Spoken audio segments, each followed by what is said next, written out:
Welcome to the Jazz TV show. Now it's time for us to ask you questions about how you feeling about it. Me? Yeah, good. Yeah. Yeah, bring it on. Let's do it. All right, we'll start with the first question Yeah, from go for it. Kevin, Kingsford. Okay. He asked, well, properties with very old and no ducted heating and cooling. Uh-huh. If the landlord wants to demolish the property, now in a few months or years, Okay. can they just provide portable heaters to meet minimum standards? The answer to that question. First of all, Kevin, thank you so much for sending the question. This is the first one for today. Uh, if the property is planned to be demolished or not, the law sees it in a different way. Now, to answer this question, I can't just say yes or no.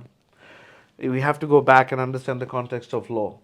Okay. As per the minimum standards, every property in Victoria must meet the minimum standards and obviously the requirements to provide a property in a certain condition to a renter. So the law doesn't care whether your property is about to get demolished Okay. or your property is going to get renovated, for an example. Because the law also understands that practically you might be a developer, you might think of perhaps demolishing in 6 to 12 months. What if the market changes? As a developer, you might have to hold the property for longer. What's the guarantee that you'll definitely start the process? The council might delay the process as well. To answer that question, if from the law side, I'm not a lawyer, but understanding the legislation of property management RTA, the answer is no. Okay. You must provide the property in minimum standard. Ducted heating is required, unless the way around that is potentially you go with the government subsidized split system air conditioning, which then technically and legally allows that supplier and a contractor to decommission the current heating. So you can actually forfeit that right of a tenant by providing them with alternative solution, which is recognized by the government by installing the split systems on a rebate scheme as well.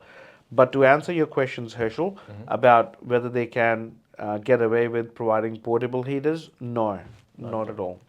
And with regards to a question that I also received from someone, where some of the properties which have only ducted heating, and a lot of renters these days we've seen it come in and said they won't be applying for the property because there's no split system. And a lot of landlords have said we can provide them a portable aircon and let them know that we'll provide one. I guess that is something that you're telling whoever's turning up. But when people are watching your ad and reviewing the ad and they can't see split system, you can also potentially lose interest from a lot of people not even turning up at your open home as well.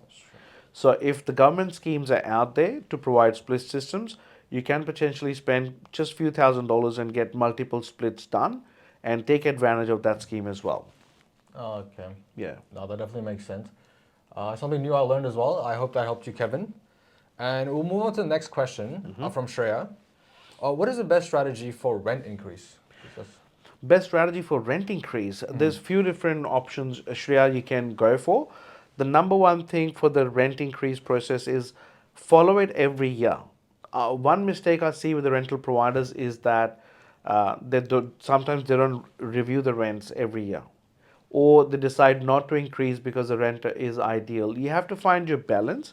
Some of the times it is okay to not increase rent because the rental market is a bit slow. Some of the times the rental market is actually sitting below what you're currently getting as well. In that situation, there's no need ideally for a rent increase because you don't want to shake up the relationship with the tenants and give them a reason to vacate the property, and finding yourself in a position of vacancy, out of pocket costs as well for marketing, letting fees, and thereafter finding yourself in a position that you were potentially getting, let's say, 600 per week.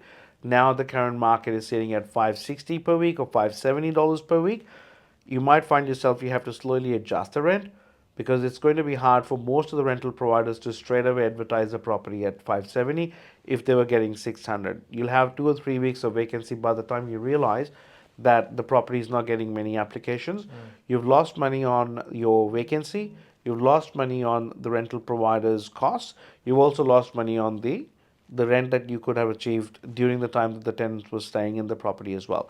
Second thing, if let's say for an example the market has moved up $20 per week, for an example, and you know the tenants are good, I would recommend at least send a $10, $15 or $10 increase, just a little bit, just to sort of keep up slowly with the market. You don't want to create a big gap between where you are in 2 years' time where the market goes. Because let's say, for an example, you are a very nice rental provider, for an example, and you don't want to push the tenants at this stage. Things may change in the future. You might find that renter who was a very nice renter, next year for some reason there was a hiccup in a maintenance, and that renter was really pushy on getting things done, which you were really uncomfortable, because then you feel bad about it because you've been a really great rental provider, and you think that, oh wow, I've been looking after this renter, how come this person has turned around? You're taking it emotionally. I always remember, you take things through the brain, not through heart. You're an investor, you're running a business. So put the emotions aside to a certain degree, and do have compassion at the same time, but do not just get the emotions come in the way of not processing your activities around it.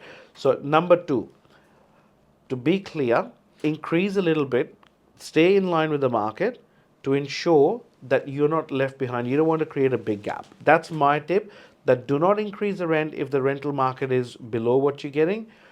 Do increase the rent a little bit if it's in line with the market, just a slight increase. If it's that way you're getting and the market is kind of sitting here, and if you know the rent is good, try to catch up with the market, because you don't want to have a 2 years gap, because you can only increase the rent once a year. You don't want to be in a position that 2 years later that's a gap in the market, and if you bump it up by this much, you're going to lose. Highly likely either you're making them upset, or they might agree, or they might leave the property. So you gotta be looking for the future. That's how I'll put this answer. Okay, but if I was to give you a scenario where, let's say, I've gotten to a point where I have to increase the rent, and that rent price isn't really agreeable with the renter, so they're upset now, and they choose to vacate. At this point, from, let's say, if the initial rent was 600, and you moved it up to 620 to match the market, like you said, right? And the current tenants didn't really want to stay anymore. At this point, because the property is vacant, you're losing money. So what would be the strategy? Would I go back to 600, or would I stay at 620 and look for new tenants? Good question. It's a really great question. Right. Great question. What I would say is that in this situation, most of the time, if the renter wants to stay, they would come back and say, this rent increase is a bit too much. Can we negotiate, or is it possible for the rental provider to just keep the rent at 600, for an example? Sometimes the renters would come back and say, we want to keep it month to month and happy at 620, which means that they have intentions to vacate the property in some time. Something's cooking in the background. Right. And some of the times, if they don't come back by opposing the rent increase, there was something cooking already. They had to vacate, and this just became a trigger point for them to just make that decision now. Okay. So I won't be too worried, because if that is something that they want to do irrespective, you can't really force them back. Going back to a renter, just to ask them a question, why are they leaving, could potentially be maybe an option. However, they might turn around and they may use this to their advantage as well, by suggesting that, okay, well, if we just buy some more time before the properties may be under construction, maybe they're planning to vacate, maybe they're planning to go to a different suburb, maybe this property was already too big for them, maybe this rent was way too much for them, they're moving into a different suburb altogether. Some of the things that you can't really control. So if you try to retain them at 600 per week, for an example, in this situation, for this example, then it might only be a temporary fix. Okay, that is true. And actually, that is true. Yeah, you have to look from a perspective. Now, you can also use that as to your advantage. Let's say, for an example, the timing is end of the year. Yeah. You might want them to say, okay, that's fine, 600 per week, you stay for now. Do not tie up lease for another 6 to 12 months. Wait for Jan or Feb. Let the market come back after holidays, for an example. And then perhaps do something at that point. Right. However, once you send the rent increase notice, and if it's retracted, the rental provider cannot issue another rent increase notice until another 12 months. Yeah. So you have to find a fine balance, That's right? true. So you have to give a notice to vacate if you have to in Feb or March, by giving a specific reason. That's a different topic and discussion altogether. Yeah. So to answer your question, yes, there could potentially be a discussion. If the renter was really not willing to negotiate, asking a question and maybe coming to an agreement might potentially be an option. which is a third scenario where they might stay longer if you call them back Yeah. and negotiate and maybe stay with them, depending on how good the renters are. Okay. If the renters are decent and they look after the property, maybe a $10 increase and adjustment may potentially retain them, which means you're losing $520 a year, but then you're also saving nearly $700 to $800 depending on your per week rent, your letting fee, your marketing fee. You might be saving that at the same time. So it just comes around pretty much around the same. Yeah. And it really depends from situation to situation. Exactly. Yeah, that's true. There's another question.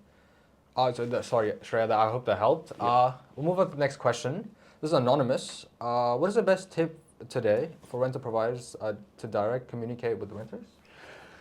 Yes, that was probably on back of the email that we sent out recently. I did a podcast on that, Right. but they were asking such questions around it. I'll give you an example and a scenario.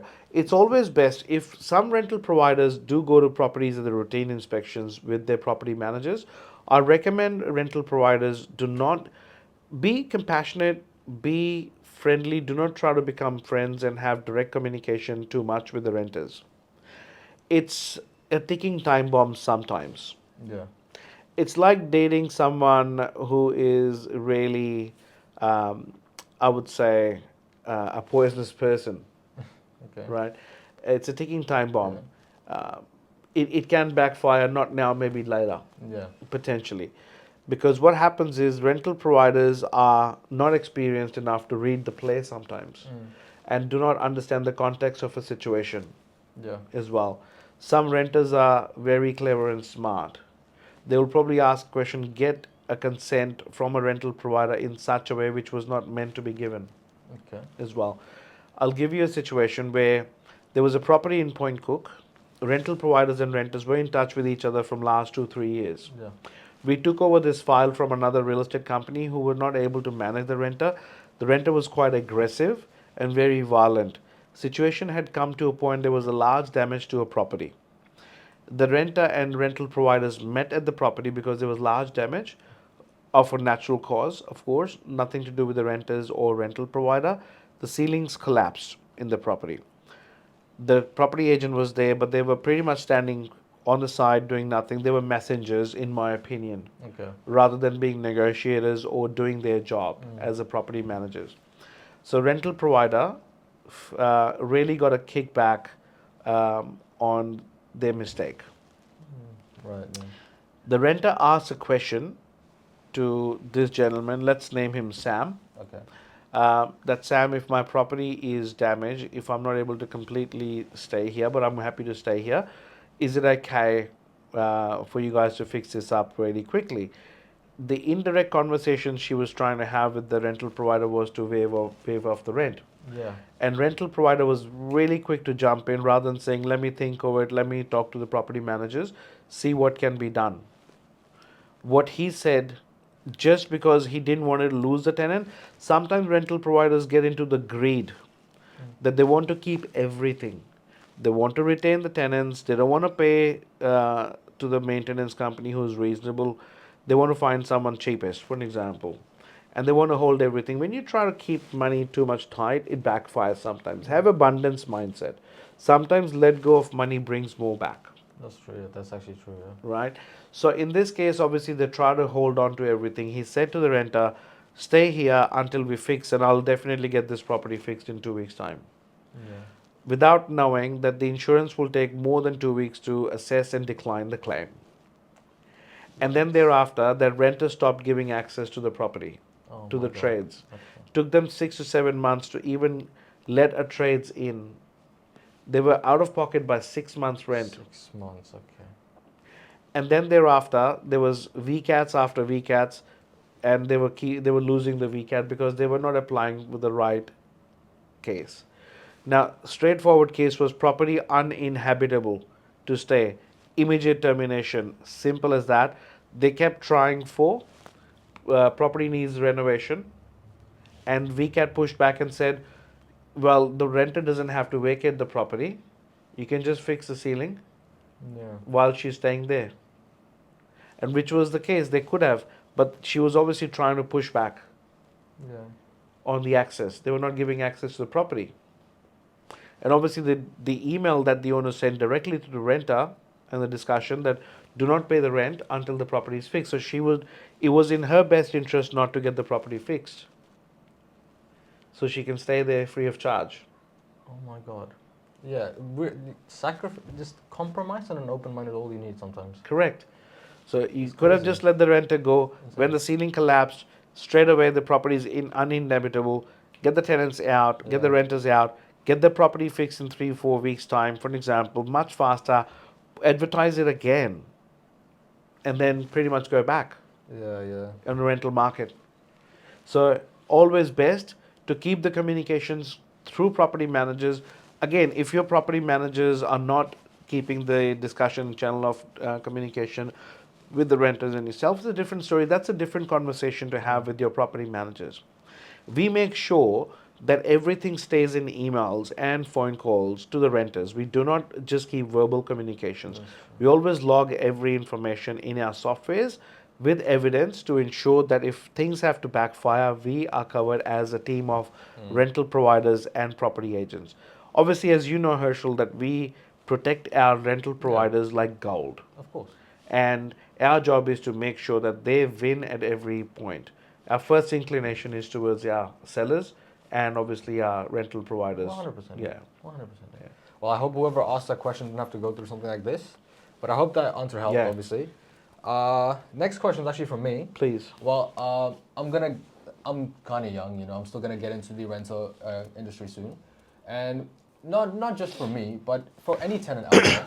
What would be like the best kind of what tip would you give to some tenant during the application process? It's a great question. First of all, I would say you said, are you young enough? I'd say if you're good enough, you're old enough.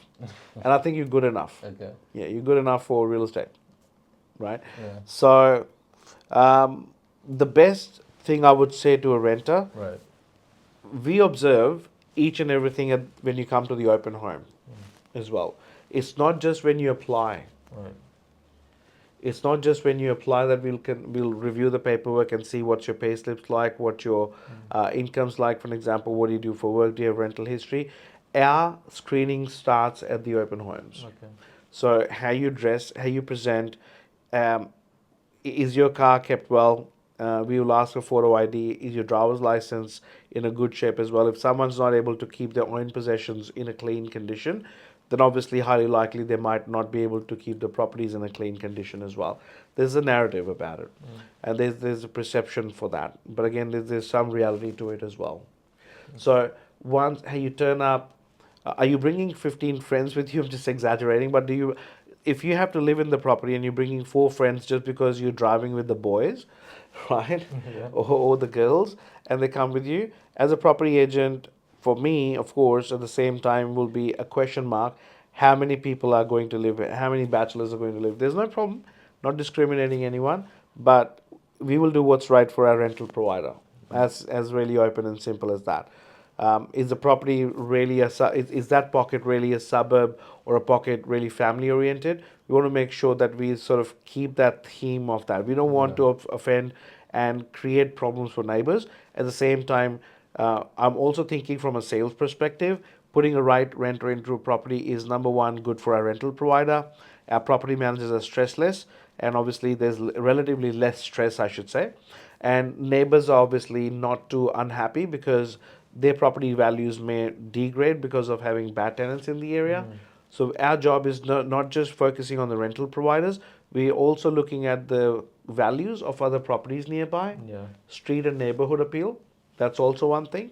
Obviously, we look at how good the application is in the sense that have you filled in all the details? I'll recommend everyone to fill as much details as possible on your rental application to ensure that the property managers have enough information on you to be able to do all the checks to make sure that you're making their job easier rather than them having 15 questions about the application. And let's say if there's 5 applications on that property and then others are putting a lot of information, you would be gone back on the queue Really. because other people have done and their application is looking straightforward. That's making the property manager feel a lot more confident Yeah. about the others rather than spending time on an application which is not even completely done. That's actually true. Yeah. right? That's So you have to think from that perspective as well. The property managers are sometimes, or leasing consultants are looking at so many applications Yeah. that they want the information done correctly. You have that chance. Why didn't you fill it in properly? Sometimes people would just put one liner, and then that'll also reflection on in the future. You might not be really great at communicating back as well. Yeah. Yeah. I really didn't know there was that much to it. I've seen luxury like paying Yeah, attention to the the the rental applicants a lot. applications. Yeah. Yeah, It's quite a bit. Yeah. there's a lot of things that we look at. It's a pattern as well, Yeah. not just what's in the application. It's again intellectual level thing. Some Mm. property managers will just have an application. They want people who are breathing and they have a heartbeat and a pulse. They'll put them in. Really. For us to ensure that we're getting the right renter, we have a different process. I'd rather keep a property vacant for an extra week. I'd Mm. rather not want a property to have a wrong tenant. That's true. Yeah. Mm. Calculated risk is okay, but not a risk. Right. Right. That makes sense. Yeah. Yeah. That makes sense. Yeah. Well, thank you so much You're welcome. for Thank being on you. the other side of the stick today. Absolutely Yeah. pleasure. Thank you so much. Thank you so much. Thanks right. for asking question, and thank you everyone who's asked a question. Any questions, please do send them Yeah. in. Would love to answer any of them. Yeah. Thank you so much. Thank you so much, guys.